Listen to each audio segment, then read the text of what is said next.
Mungu ambaye ni upendo alituumba ili afurahie kuwasiliana nasi. Licha ya dhambi kuingilia kati, Mungu amedumu kuwasiliana nasi kwa njia ya unabii. Katika kila kizazi, Mungu amejidhihirisha kwa unabii wa kibiblia, kwani anataka kila amwaminie asipotee gizani.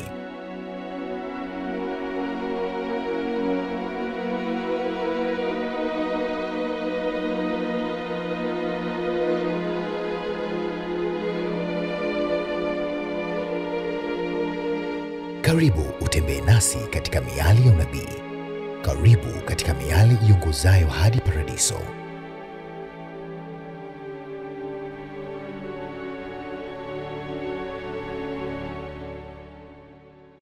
Na kusalimu katika jina la Bwana wetu Yesu Kristo. Mpenzi mtazamaji wa Hope Channel Tanzania, ninayo furaha kubwa kukualika katika kipindi cha miale ya unabii, kipindi ambacho kinaangazia kufunua hazina na siri iliyofichika katika vitabu vya roho ya unabii. Katika siku ya leo, mwenyeji wako naitwa Manase Rosaka na niko na mchungaji Musa Mika. Mchungaji, karibu sana. Asante sana mtangazaji. Nimefurahi kuwa pamoja nawe katika kipindi hiki cha miale ya unabii.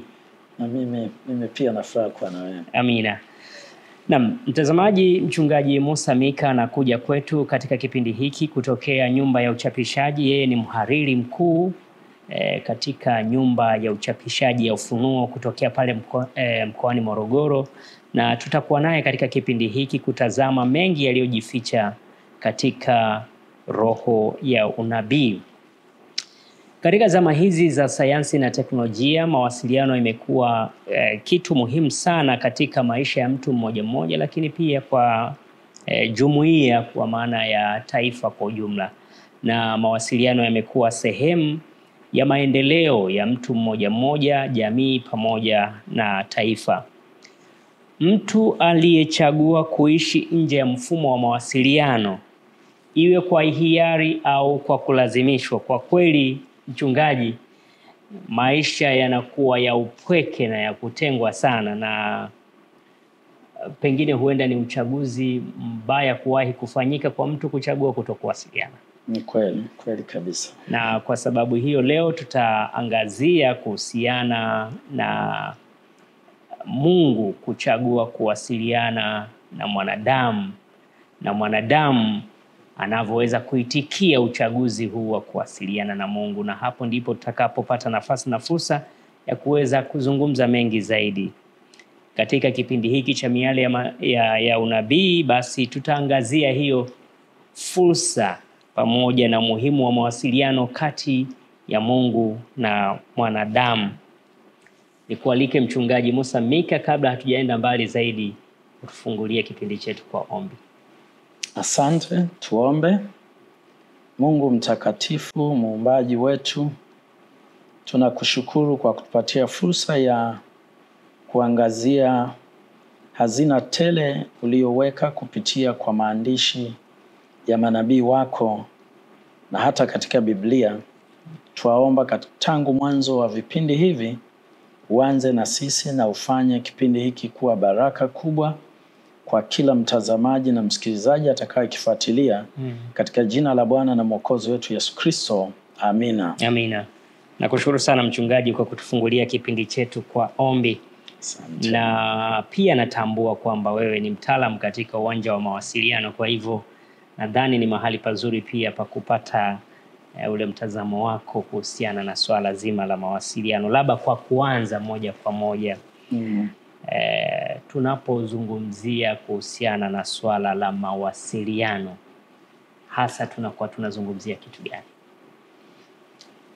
Kwanza nishukuru mtangazaji Manase, nafurahi kuwa na wewe. Amina. Na mawasiliano ni mchakato. Mchakato wa kubadilishana taarifa au hata hisia kati ya watu au vitu tofauti. Na kwa kweli mchakato huu unatumia njia tofauti Inaweza kuwa njia ya maneno au njia ya maandishi. Lakini kuna njia zingine nyingi ambazo tumika, hata picha. Lakini ili mradi ule ujumbe uweze kufika. Niliona kwamba watu wa zamani kabisa walichora picha kwenye mapango, na zilikuwa picha zinaeleza jinsi walivyovaa, jinsi walivyolima. Kwa hiyo mtu akizitazama zile anapata taarifa. Mtu mmoja aliwahi kufanya mawasiliano kwa namna ya ajabu zaidi. Yeye alichoma moto, maana aliona akiwaita watu hawaji.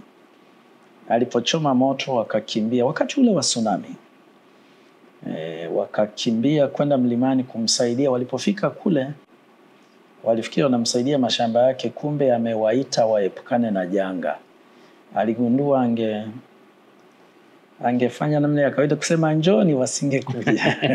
Kwa nisema mawasiliano ni mchakato wa kubadilishana habari, na kwa kweli yanahitaji kwanza mtoa habari mwenyewe au taarifa, bila shaka pia na mpokeaji, lakini yanahitaji njia ya kupeleka ile habari, yanahitaji na habari yenyewe.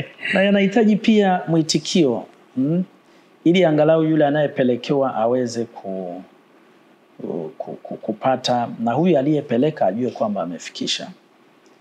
Niliishi Mbeya, kwa ufupi labda, watu wakipeleka habari za msiba, mmoja analia kwa namna fulani kutokea huku chini, mwingine anapokea, na wanaenda hivyo, wanakuwa wamewasiliana. Wasiliana. Nadhani hapa tumechukua mawasiliano hasa ya kupeleka taarifa na mawazo, hisia, ujumbe kwa namna hiyo. Na unadhani kwa muktadha huo wa mawasiliano kuna umuhimu wa kuwasiliana basi? Kwa kweli wenda ni sahihi zaidi kusema Mungu alivyotuumba, mawasiliano kando tu ya kupeleka habari, tumeumbwa sisi ni viumbe ambao ni wa kijamii. Tunafurahia mahusiano ya kijamii, na mahusiano ya kijamii yanataka mawasiliano. Kukaa na mwenzio, katika kule kuzungumza ndio mtabadilishana habari, lakini pia inajenga. Hata hivyo, mwenyekiti na mimi ndugu Manase, ndugu mtangazaji, yamekuwa na mengi duniani. Dunia imeunganishwa, siku hizi tunasema ni kijiji. Na kweli jambo linatendeka hapa. Marekani wanashiriki, hata kipindi kama hiki kule wanashiriki na wanaleta habari zao. Imekuwa ndogo, lakini si hivyo tu.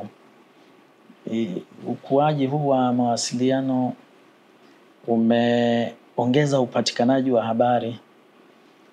Zamani labda ungetafuta mtaalamu umuulize, lakini kwa njia ya ukuaji wa teknolojia ya mawasiliano unaingia tu kwenye mtandao na unaweza hata kusoma. Kumerahisishwa. Kuna maktaba ambazo siku hizi ni za kwenye mtandao. Na unapata hivyo, na si maktaba tu. Siku hizi hata uenda sehemu zingine uhitaji kwenda chuo. Unajiandaa tu kuingia darasani, wenzio wakiingia na wanakuunganisha kule, na unafanya na mitihani. Labda mara moja wakihitaji wakuone, wanaweza. Si hivyo tu, hata kazi katika sehemu zingine. Kati tukisoma tuliambiwa hawakuwa na haja sana hata ya kuwa naenda ofisini, labda wanaenda mara moja tu kwa tukio maalum, lakini kazi zinafanyika na kazi zinaonekana. Na nadhani yako mengi. Maendeleo ya kiuchumi pia, siku hizi biashara zinafanywa. Hii biashara ya kwenye mtandao, kuna inaitwa Saibaba, ile kuna mtandao mmoja maarufu ule wa China ule. Alibaba. Asante sana. Alibaba. Naitwa Saibaba. Alibaba, na unaagiza viatu, vinakuja, inaletwa mpaka mlangoni. Wakati tukiwa hapa nakumbuka tulihitaji kitu haraka sana, na wakatuambia lipeni fedha, kesho jioni kitakuwa hapo kwenu, kinatoka Ufaransa. Kwa hiyo yamerahisisha, lakini hata ubunifu. Mifumo ya mawasiliano imetoa nafasi ya watu kufanya ubunifu, na hata kazi ya utangazaji. Zamani tulikuwa tuangalie kwenye TV, lakini ziko TV tena za kwenye mtandao siku hizi. Kwa hiyo tunaweza kusema tunayahitaji, na sijui mtu unaweza kuishije nje ya ulimwengu huo wa mawasiliano. Pengine hilo tutalitazama baadaye. Na mchungaji, wewe umepita kwenye hii tasnia hasa ya mawasiliano, na tukirejea katika historia ndefu ya waanzilishi wa vyombo hivi vya mawasiliano, tunagundua kuanzia huko nyuma zamani tulikuwa tunatumia vitu vikubwa na vimepungua kama maendeleo na vifaa hivyo vya awali vya mawasiliano. Tunafahamu wale wavumbuzi wetu wa kwanza kabisa. Lakini sasa tunapokuja kwenye kuangalia hizi fursa ambazo Mungu ametupatia za mawasiliano kati ya sisi na Mungu, nani hasa mwanzilishi wa tasnia hii ya mawasiliano, kiachilia mbali hawa ambao tumewasoma kwenye historia za masuala ya mawasiliano? Asante kwa kutaja. Ulipoanza kuzungumza nilikuwa nafikiria kweli wale walioanzisha Telegram wakawahi au walioanzisha simu yenyewe baadaye au lakini kiukweli ukiondoa hawa wako wengi, maana unajua nyanja za mawasiliano ni nyingi. Mwanzilishi hasa wa mawasiliano tutakuwa sahihi kusema ni Mungu mwenyewe. Inanikumbusha mwenyekiti katika Biblia, kama utajali nifungue Mwanzo. Mwanzo 1.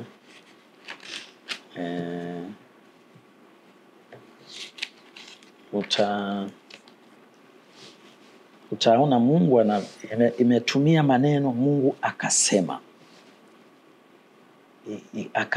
Utaiona mara nyingi sana. Mungu akasema. Aya ya 5, Mungu akasema. Aya ya 4, Mungu akasema. Mungu akasema. Anawasiliana. Waliwasiliana zile nafsi tatu za Mungu. Mwanzo 1:26 pale, na tufanye mtu kwa mfano wetu. Inaonekana hasemi mwenyewe, anawasiliana. Na tunaona hata wanapoumbwa wanadamu wa kwanza, Mungu anawasiliana nao.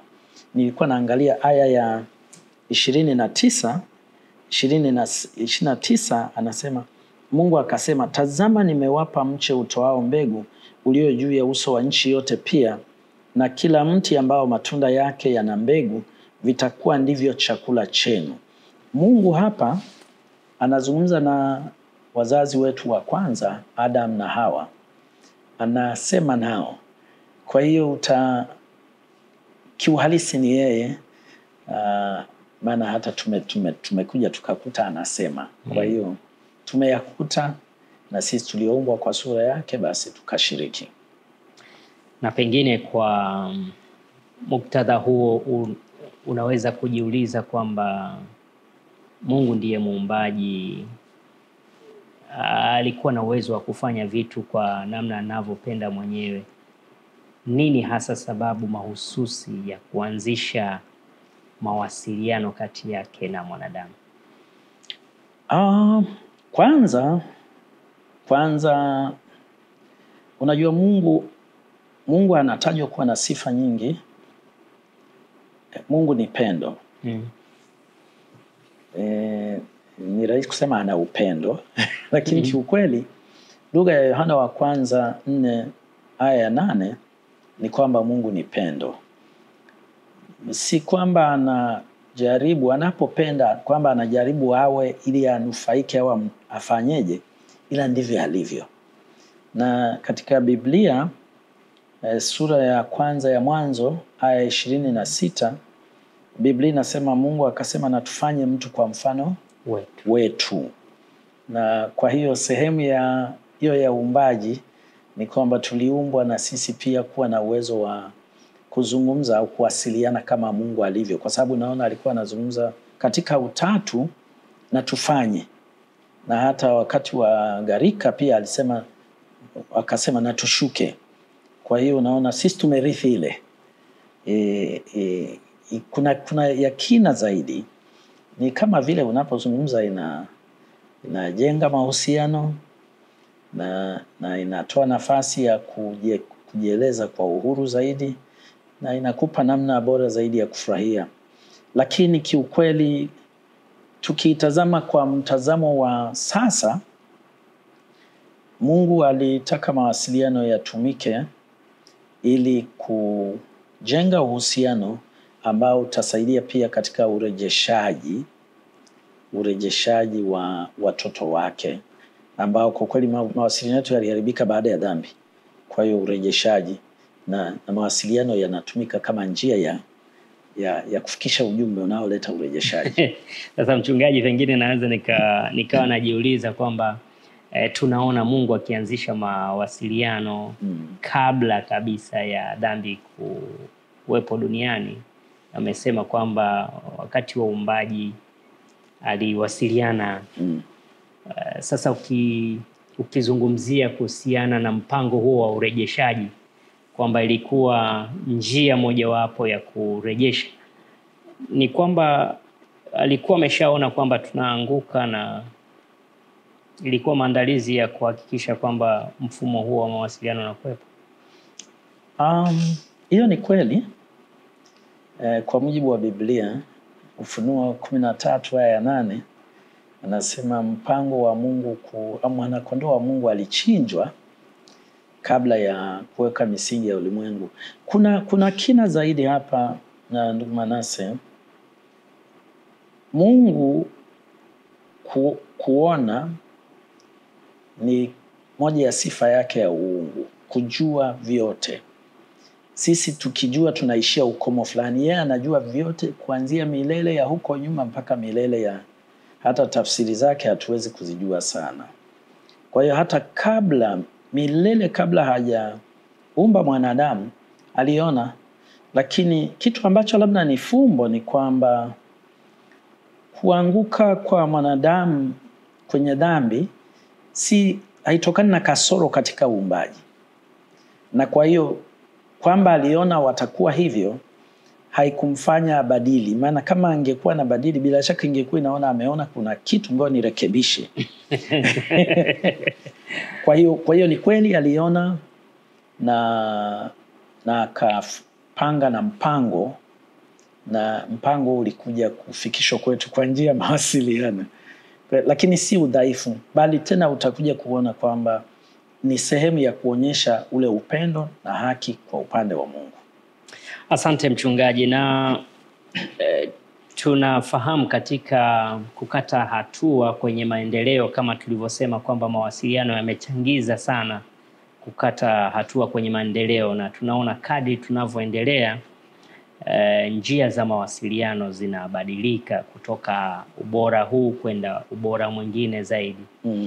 Labda pengine kwenye upande huu wa mwanzilishi wa mawasiliano mwenyewe, umegusia kwamba alianza kuwasiliana pale katika mchakato wa uumbaji, lakini akaja kawasiliana na mwanadamu baada ya kumuumba. Pengine kuna namna fulani au njia ambazo zimekuwa zikibadilika za namna Mungu anavyowasiliana na mwanadamu? Siwezi kusema kubadilika, lakini kwa kweli Mungu amewasiliana nasi kwa njia mbalimbali. Kwa njia mbalimbali, ukiondoa hiyo ya awali, kwa mujibu wa Mwanzo 3 aya ile ya 9 inaonyesha kwamba alikuwa anakuja. Maana Mwanzo 3 aya ya 9 anasema Bwana Mungu akaita Adam, uko wapi? Ni kama ambaye amekuwa anakuja anasema, mwenzangu leo mbona sikuoni? Kulikoni?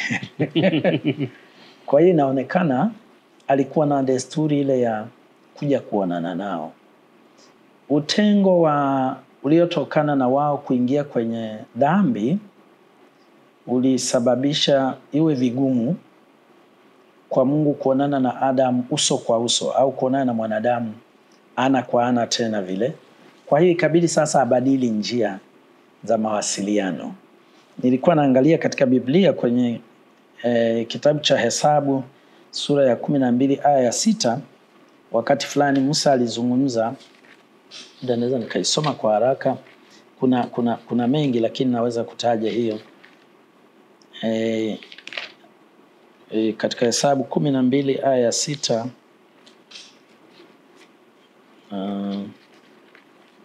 aya ya 6 anasema, kisha sikizeni basi maneno yangu, akiwapo nabii kati yenu, nami Bwana nitajifunua kwake katika maono, nitasema naye katika ndoto.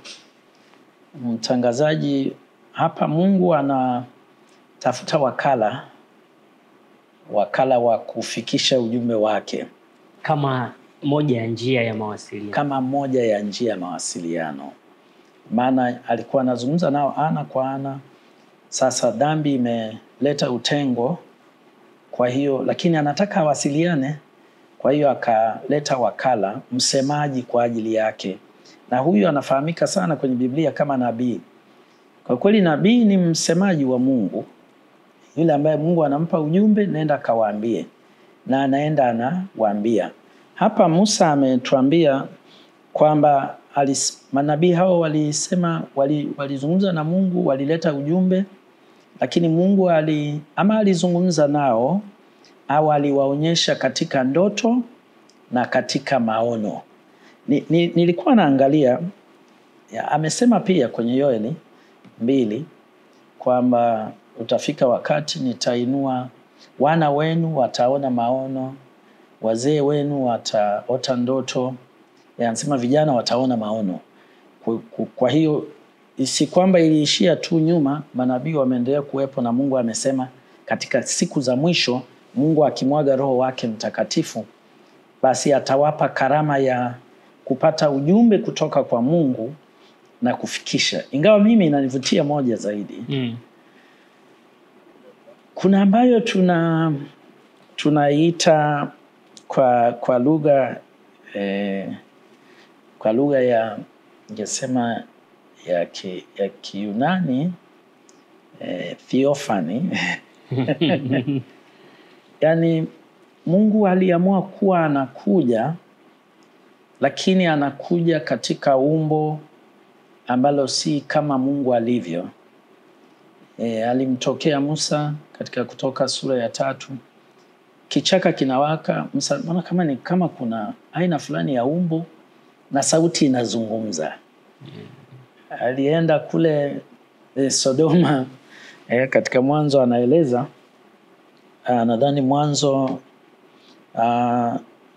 18, Ibrahimu alipata wageni, aya ya 1 na ya 5, aliwaona kama wanadamu, lakini alikuwemo mle anaitwa malaika wa agano ambaye ni Yesu mwenyewe na malaika wengine. Ile walikuja kama binadamu kabisa na wakachinjiwa wakala. Lakini ilikuwa ni njia ya kutufikia. Kwa hiyo ametumia hiyo, na kwa kweli ni sahihi kusema baadaye alichukua namna nyingine zaidi ya kuwasiliana. Akachukua ubinadamu, akaja, akazaliwa, kaitwa Emmanuel. Huyu Yesu tunamsema. Ile nayo ilikuwa ni njia nyingine Mungu amefanya hivyo, lakini kuna njia mbili ambazo daima zimekuwepo. Ujumbe ule ambao alipouleta kwa manabii waliuandika, unaitwa neno lake. Lakini pia Mungu hujifunua kwetu kupitia kwa viumbe asili. Zaburi anasema nchi, mbingu zatangaza utukufu wa Mungu, anga latangaza kazi ya mikono yake. Yaani ukiona anasema hii hapana. Mtu mmoja alisema alipofika mwezini akaangalia akasema nimepata sababu ya kumwabudu Mungu. Hivi havikuzuka. Asante mchungaji kwa ufafanuzi mzuri, na swali langu hasa kimsingi lilitaka upate nafasi ya kufafanua hapo zaidi, kwa sababu tunafahamu sisi tunatoka kwenye analojia kwenda kwenye dijitali, kwa maana ya maboresho ya hayo mawasiliano. Sasa Mungu anatoka kuwasiliana na mwanadamu ana kwa ana. Na sasa anatumia njia hizi nyingine. Kwa mtazamo wangu naona kama anatoka kwenye njia bora zaidi ya mawasiliano kwa maana ya ukaribu. Sasa ni kama anakwenda mbali zaidi, mara atume watu, mara hivi, mara hivi. Huoni kwamba Mungu sasa badala ya kuboresha mawasiliano na mwanadamu, anaweka nafasi au anahafifisha mawasiliano, kwa maana kwamba anatoka kuwa karibu zaidi na sasa anatutumia watu wengine ndio wawasiliane na sisi? Asante ndugu mtangazaji. Bila shaka hilo ndio lilimuumiza Mungu zaidi. Maana kama angeacha kile tulichotenda kibaki vile, ndio tulikuwa tumeshajitenga naye hivyo. Kwa hiyo akaanza kwa kutafuta mawakala. Nimesema mpaka akawa anabadilisha mwenyewe, anakuja. Lakini kwa njia ya kila alichofanya katika msalaba wa Kalvari, kwa njia ya Yesu akatengeneza njia ya kufanya sasa akae moyoni. Kwa hiyo yale mawasiliano sasa anayafanya. Yani wale wanaomwamini Yesu, kama Biblia inavyosema katika Yohana 1:12, wote waliompokea aliwapa uwezo wa kufanyika wana wa Mungu. Wanapata fursa ya yeye Mungu kwa njia ya Roho Mtakatifu kukaa ndani.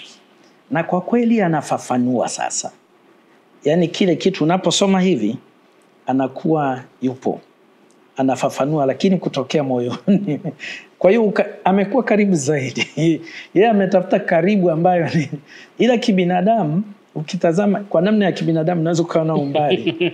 Ila sasa yuko karibu. Lakini nitakwambia kitu kingine ambacho pia ni, unajua, ingawa hatuwezi kumuona katika namna ya kawaida kama tulivyozoea binadamu, lakini anaambatana nasi kupitia kwa malaika wake, na Roho wake ananong'oneza moyoni. Ila neno hili lililoandikwa ndio lile ambalo tukisoma tunasikia sauti yake ikizungumza nasi. Amina. Asante sana Mchungaji Musa Mika.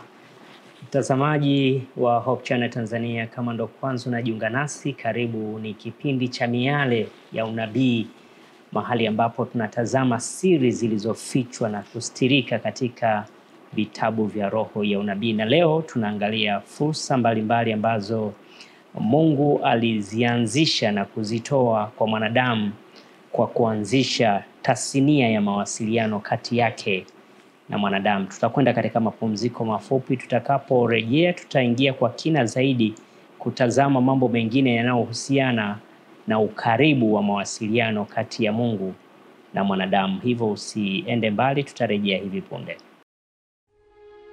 Mungu ambaye ni upendo alituumba ili afurahie kuwasiliana nasi. Licha ya dhambi kuingilia kati, Mungu amedumu kuwasiliana nasi kwa njia ya unabii. Katika kila kizazi, Mungu amejidhihirisha kwa unabii wa kibiblia, kwani anataka kila amwaminie asipotee gizani.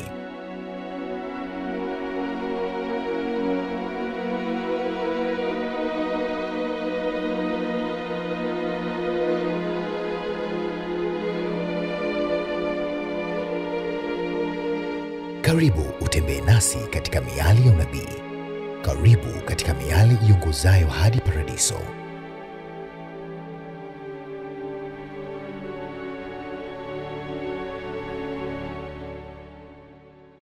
Asante sana mtazamaji kwa kuendelea kwa pamoja nasi. Ni kipindi cha Miale ya Unabii. Hii leo ninaye Mchungaji Musa Mika kutokea nyumba ya uchapishaji Ufunuo pale Morogoro, na leo tunazungumza fursa ambazo Mungu ametupatia kupitia kuanzisha mawasiliano kati ya Mungu na mwanadamu.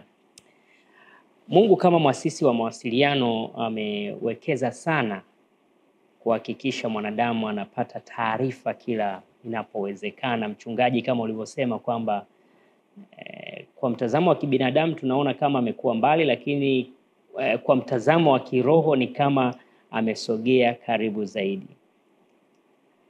Na uwekezaji huu ambao Mungu anaufanya, kama mwanzo tulivyosema kwamba mawasiliano yamekuwa sehemu ya kuboresha maisha na kuleta maendeleo, nadhani nani hasa mnufaika wa mawasiliano haya?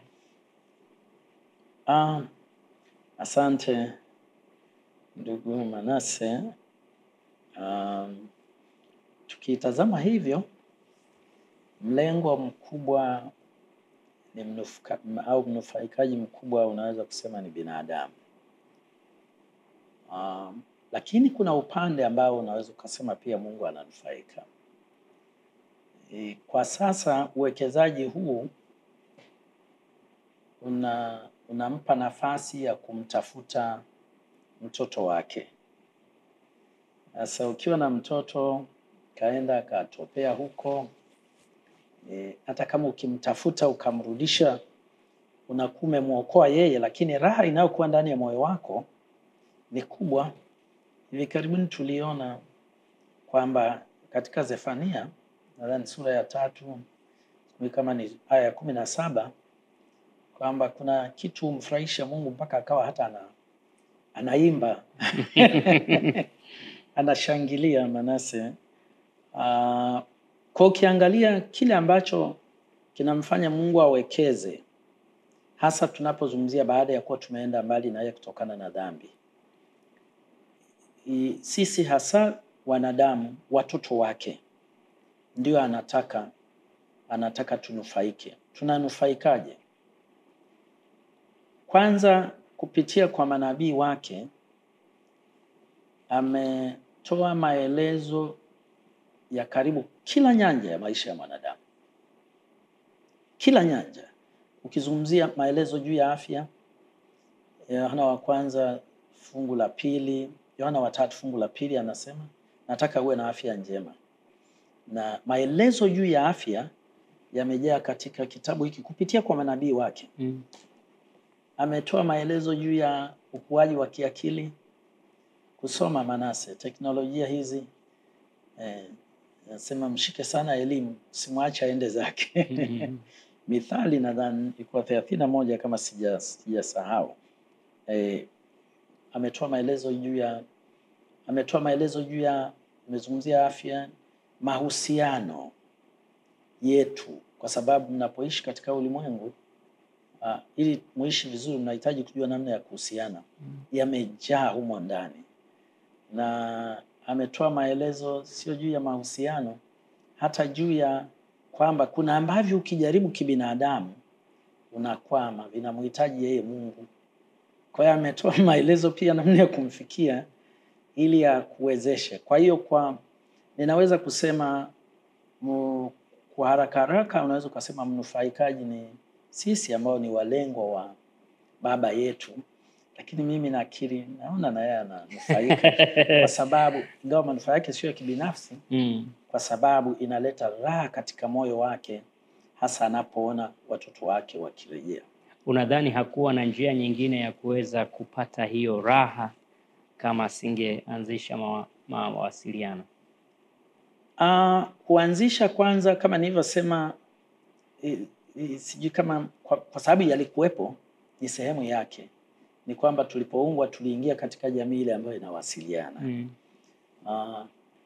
Ambacho unajua vitu anavyofanya Mungu, hata alipomuumba mwanadamu si kwa sababu alipungukiwa, ila ndivyo alivyo, na asingeweza kuwa vinginevyo. Hata yeye akikupenda si kwamba ameona. Unajua kibinadamu, mimi nikikupenda inawezekana kabisa naona kuna kitu utanisaidia. Lakini kwake yeye ndivyo alivyo. Yaani yeye Mungu kukupenda ndio sehemu ya vile alivyo, hawezi kuwa vinginevyo. Kwa hiyo hata huku kuumba, aliumba kwa sababu ya uhuru wake wa kufanya kama sehemu yake ya utendaji. Hakuumba ili ajiongezee chochote. Hakuona upungufu wowote. Lakini ndivyo alivyo, na ndio maana tunatamani kufika mahala ambapo tukiwa kama yeye, basi sio kama tutakuwa miungu, lakini ni jambo zuri zaidi. Na pengine katika mchakato huu sasa ambao Mungu mwenyewe ameuanzisha na ndivyo alivyo kama ulivyosema, unadhani kuna fursa zozote muhimu ambazo mwanadamu anaweza kuzitumia katika mpango huu wa Mungu kuanzisha mawasiliano? Ni kweli. Ni kweli kwamba kwanza kama nilivyosema yeye ndio mnufaikaji. Lakini tena kizuri yeye ndio wakala. Mungu hakuchagua kutumia malaika. Malaika ni viumbe ambao kwa mujibu wa Biblia waliumbwa kwa daraja la juu kuliko mwanadamu, na wapo ambao hawakuwahi kuanguka, yani kuathiriwa na dhambi. Angeweza kuchagua kuwatumia, lakini alichagua kutumia sisi. Na leo ndugu mtangazaji, tunazungumzia manabii ni wanadamu, kwa walipata fursa pata fursa kusimama kusema kwa niaba ya Mungu, kupata fursa kuzungumza na Mungu na kwenda kusema Mungu asema hivi. Na hawakuwa ni wote wa jinsi zote, tunaona wote wa jinsi zote. Alafu wako akina Debora, wanatajwa kwenye Biblia kwa nabii, lakini wako akina Nathan, manabii wa Mungu, wako akina Ibrahimu, manabii wa Mungu walinufaika. Wengine huenda walikuwa wadogo, wengine huenda walikuwa wasomi zaidi, wengine hawakuwa hata wasomi, lakini hapo akina Daniel. Kwa hiyo kwa upande mmoja ya fadhila kubwa tuliyopewa ni kwamba na kwa kama balozi hivi unaenda kusemea taifa, kwa anakuwa msemaji wa Mungu. Na kwa kweli tukiwafanyia vizuri, tunapaswa kila wanapozungumza tuisikie ile sauti kama Mungu aliyesema, na kwa sababu wanatumwa kusema kwa ajili ya Mungu. Na fursa nyingine nafikiri ni zile za unufaikaji sasa na yale mawasiliano. Ili kufikisha ujumbe wa Bwana, si manabii tu, wako na walimu. Ndugu mtangazaji, wako na watangazaji. Wote wanashiriki kupeleka yale mawasiliano ya Bwana. Na ni kwa njia nyingi. Kiukweli kwa mujibu wa Biblia ni kwamba kila anayekubali kuwa mfuasi wake anaorodheshwa miongoni mwa wana mawasiliano wa Mungu. Kwa maana kwamba anabeba ule ujumbe ambao Mungu anao kupeleka kwa mwingine. Kwa hiyo kimsingi sisi ni wanufaika, kwa maana kwamba mawasiliano yanakusudia kuturejesha kwa Mungu, lakini sisi ni wanufaika kwa maana kwamba tunakuwa mawakala, tunashiriki naye kufanya kile anachokusudia kufanya kupitia kwa mawasiliano haya. Tunaona jitihada kubwa ambazo Mungu anazifanya kuhakikisha kwamba sisi wanufaika tunanufaika pengine kuliko yeye, kwa sababu yeye ndivyo alivyo. Na hii inatupatia wajibu gani sasa sisi kama wanufaika wa mpango huu wa mawasiliano? Asante sana ndugu mtangazaji. Kwanza niseme mpango huu wa Mungu, kando ya kukusudia kutunufaisha ili tuishi kwa usalama, kwa afya njema, kwa amani, kwa mafanikio, lakini unalenga kututoa katika shida ambayo ndio shida kubwa zaidi kwa mujibu wa Biblia, shida ya dhambi, ili tutoke humo ndani. Sasa kwa mujibu wa Biblia, mawasiliano yatakapokuwa yamekamilika, ujumbe umefika vizuri na zoezi limekamilika la huo, badiliko litatokea kubwa la kututoa katika ulimwengu huu. Kwa hiyo nini tunachopaswa kufanya? Kwanza tupokee ujumbe anaotuma Mungu kupitia kwa manabii wake na mawakala wake. Tupokee kama ujumbe wa Mungu, tusiupokee kama ujumbe wa kibinadamu. Tukiupokea, najua kupokea ujumbe si kusikia tu, kusikia na kutekeleza. Na Mungu anachotaka ni kwamba tukikubali, tukarejea kwake, tukajisalimisha chini yake, atapata nafasi ya kukaa ndani yetu na kutuandaa. Kwa hiyo kiukweli mwito mzima wa ujumbe huu ni kwamba kila anayesikia awe radhi kumwambia Mungu, niko tayari, narejea, nielekeze tu cha kufanya, na tutanufaika sasa kwa lengo kubwa hasa la Mungu kuleta mawasiliano. Asante mchungaji, nikurudishe nyuma kidogo, hasa kwenye hizi njia za mawasiliano ambazo umesema Mungu anazitumia. Kwa mfano umegusia kuhusiana na neno la Mungu kwamba ni moja ya njia ya mawasiliano. Umegusia kuhusiana na uwepo wa Roho Mtakatifu, anazungumza na sisi, moja ya njia za mawasiliano. Pengine tunaweza tukaenda mbali zaidi kwenye maombi, tunapata fursa hiyo ya kuwasiliana naye. Sasa kuna mtu pengine anaweza kuwa anajaribu kufikiria kwamba huenda kuna fursa pia ya kuchagua njia ambayo anaweza kuwasiliana na Mungu. Ni lazima njia zote hizo zitumike, au mtu anaweza kuchagua njia fulani tu ndiyo ikawa njia yake ya kuwasiliana na Mungu? Asante ndugu mtangazaji, nadhani swali la muhimu sana. Mungu amewasiliana nasi kupitia kwa manabii wake. Nyuma walikuwa wanatumwa, wanaenda wanasema, lakini waliandika, na ndio maana tuna kitabu hiki. Ujumbe wa Mungu. Roho Mtakatifu anapokaa ndani ya mioyo yetu, ndiye aliyewaongoza hawa kuandika. Anatusaidia kuyaelewa haya, huu ujumbe wa Mungu. Na Roho Mtakatifu hawi mbadala wa hii. Okay. Roho Mtakatifu anatuelekeza huku. Paulo alizungumza katika Wakorintho wa kwanza 14, na bila shaka aya 22 kama sijaichanganya pale, anasema roho za manabii huwatii manabii. Roho yule yule aliyeongoza yakaandikwa hata kuja kunipa maelezo tofauti, atanisaidia kuangalia haya na kuyaelewa.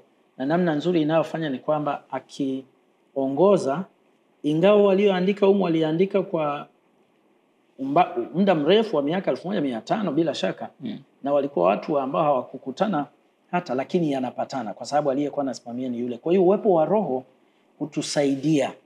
Kitu kizuri juu ya Roho ni kwamba yeye anapozungumza nasi anatuelekeza pia namna ya kuomba.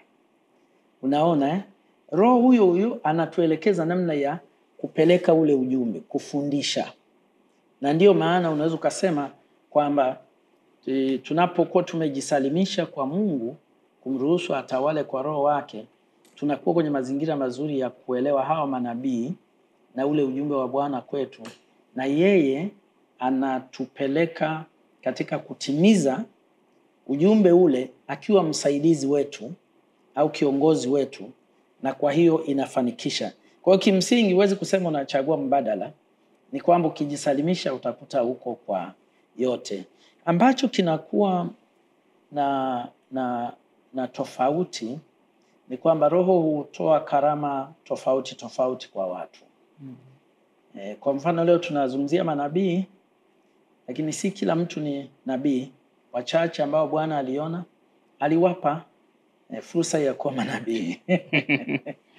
Lakini kuna wengine aliwapa kuwa watangazaji, wengine kuwa walimu, wengine kuwa washauri, wengine. Kwa hiyo anatoa zile karama tofauti ili kila mmoja akifanya sehemu yake mpango mzima unakamilika. Lakini kwa maana ya ule ujumbe na uongozi wa Roho, ni yule Roho anayetuongoza kwa neno lile kuomba, kwenda na kufanya kazi yake.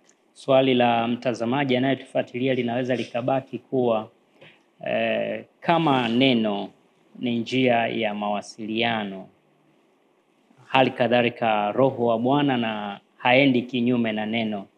Kuna mtu mahali fulani hivi anasoma neno kwa maana ya kuhitaji kuwasiliana na Mungu, badala ya kupata kile anachokitaka, labda kwenye uelewa sasa inakuwa tofauti. Pengine hii inakuwaje?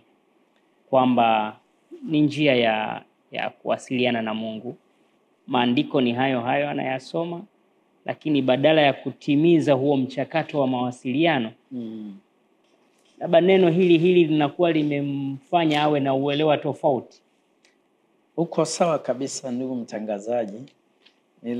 Nilivutwa kufungua Biblia katika Yohana 16, wala si aya nyingi, lakini hata mtazamaji anaweza kaiangalia ili nikisema ajue nimesemea kutokea wapi.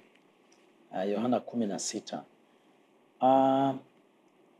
Mtu mmoja alikuwa amaliza kidato cha 6, akaja akaniambia kama kuna aliyewahi kushindwa sana katika mipango yake, akaniambia eti ni Mungu. Nilishtuka, nikataka nijue Mungu ameshindwaje. Akaanza kutoa hoja yake. Alimtuma Nuhu akahubiri kwa muda wa miaka 120 na bado akaokoa watu 8 tu. Alienda Sodoma eti kaokoa 2 tu. Alitumia vibaya resources. Kwa hiyo nilimwangalia nikajua, nikakumbuka zamani tukisoma hata ukiandaa, hata ukitengeneza gari na toa mwongozo wa kulitumia lile gari. Ili gari la diesel, ili gari la petroli, ili usije ukasema mafuta ni mafuta tu, litakufa. Kwa hiyo huwa ni hekima yule aliyetengeneza umsikilize akufafanulie kwamba hapa wanatumia hivi. Kujaribu kulielewa neno nje ya uongozi wa Roho Mtakatifu kutakupeleka kwenye shida kubwa daima. Na ndio kama huyu rafiki yangu, maana nilimwambia, ndio maana mmoja aliwahi kusema ukijaribu kumchunguza Mungu wewe mwenyewe kwa akili yako ni sawa na kuchukua kikombe, kwa kutumia kikombe cha chai upime ujazo wa maji ya bahari. Sasa kwanza sijui unafanya mchezo ambao hauwezi kueleweka. Ili neno la Mungu lieleweke vizuri, linahitaji maombi ili Roho Mtakatifu alifunue kwetu, alifafanue kwetu. Kuna fungu moja linasema jicho halijapata kuona wala sikio kusikia mambo ambayo Mungu amewafunulia wanaye. Pamoja na maana yake nyingine pia linaweza kusema kwamba kwa kutumia milango yetu 5 ya fahamu hatuwezi kuelewa siri za Mungu, lakini Roho akija ndiye anatufanya tulielewe, alafu tulifurahie, alafu tukimruhusu anatuwezesha pia kulitenda. Kwa hiyo ningemshauri mtazamaji mpendwa, ni kweli usiwaache manabii wa Bwana, lakini omba daima ili Roho akufunulie kuelewa. Na kwa sababu Yesu mwenyewe alisema atakapokuja Roho atawasaidia kulielewa. Wakati tunapoelekea ukingoni mwa kipindi chetu katika siku ya leo, pengine sasa hasa muktadha wa mawasiliano kati ya Mungu na mwanadamu yanahitaji sisi tufanye nini? Kwa sababu tayari Mungu ameanzisha na yeye ndiye tabia yake. Sisi tunapaswa kufanya nini? Kama ulivyosema hapo mwanzo kwamba mawasiliano ili yakamilike lazima kuwe na vitu kadhaa, na pengine kwa Mungu amefanya upande wake. Sisi tunapaswa kufanya nini ili tuweze kutimiza hilo kusudi la Mungu kuanzisha mawasiliano? Asante ndugu mtangazaji. Kwanza niseme letu la kwanza ni lile, labda nianze kusema kwanza kwa kuwa kusudio la Mungu la mawasiliano ni kumrejesha mtoto wake ambaye ametengwa naye mbali kwa sababu ya dhambi. Hilo ndio kusudio lake hasa kuu, pamoja na haya mengine ambayo tumesema ya kuhakikisha kwamba mtoto wake anaishi kwa furaha. La kwanza ni lile la Yohana 3:16. Kwa maana jinsi Mungu aliupenda ulimwengu hata akamtoa mwanawe pekee ili kila amwaminie. Kwanza tumwamini yeye, alafu tuwaamini manabii wake. Tuliamini neno lake, tulisikie neno lake, tuwe tayari kulisikia linaendaje. Lakini ukilisikiliza humo ndani, kando ya wewe kujitoa ili urejee akutoe dhambini, linakupa majukumu pia. Linakupa majukumu kwamba uwe sehemu sasa ya kulipeleka kwa wengine. Kwanza kuliishi.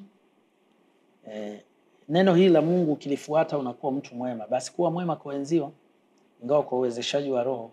Lakini waambie wengine hawajui.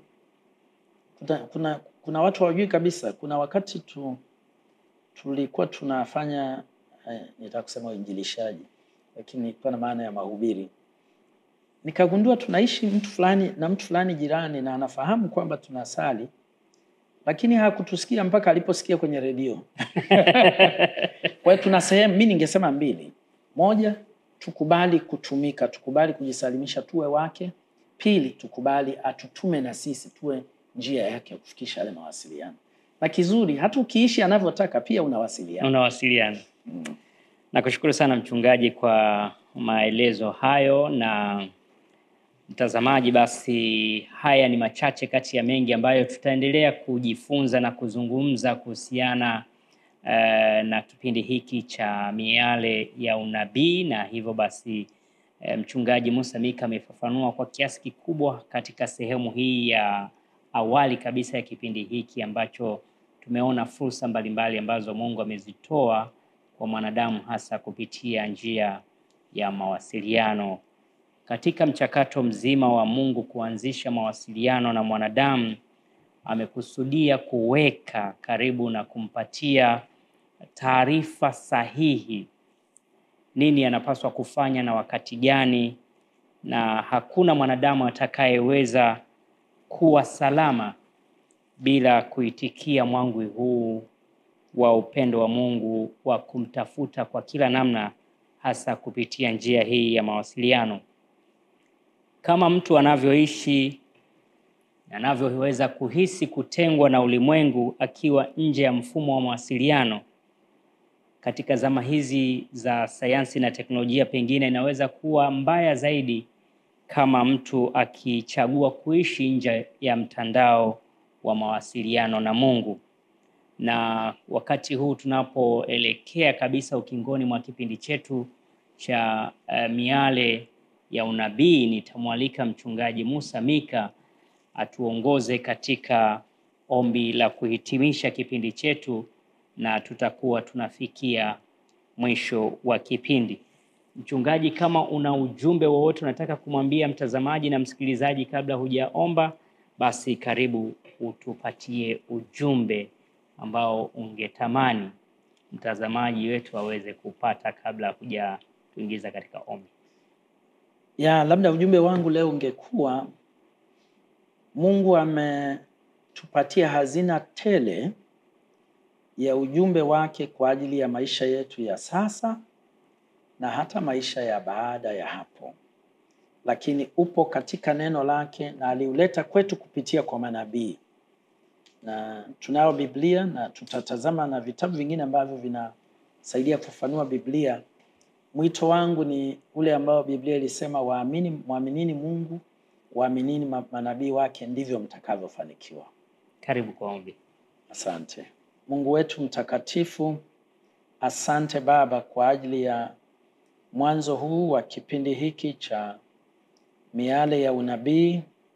Asante kwa pendo lako ambalo halikutulia hata tulipokuwa tumetengwa mbali nawe kwa sababu ya dhambi, lakini ulidumisha mawasiliano nasi. Asante kwa hazina iliyo katika neno lako. Asante kwa mtazamaji mpendwa. Tujalie neema yako Baba, ili tuwe tayari kunufaika na mawasiliano haya kupitia kwa manabii wako kwa ajili ya maisha haya na maisha yajayo, katika jina la Yesu. Amina. Amina. Mchungaji, nakushukuru sana. Asante sana. Barikiwe sana mtangazaji. Asante. Amina.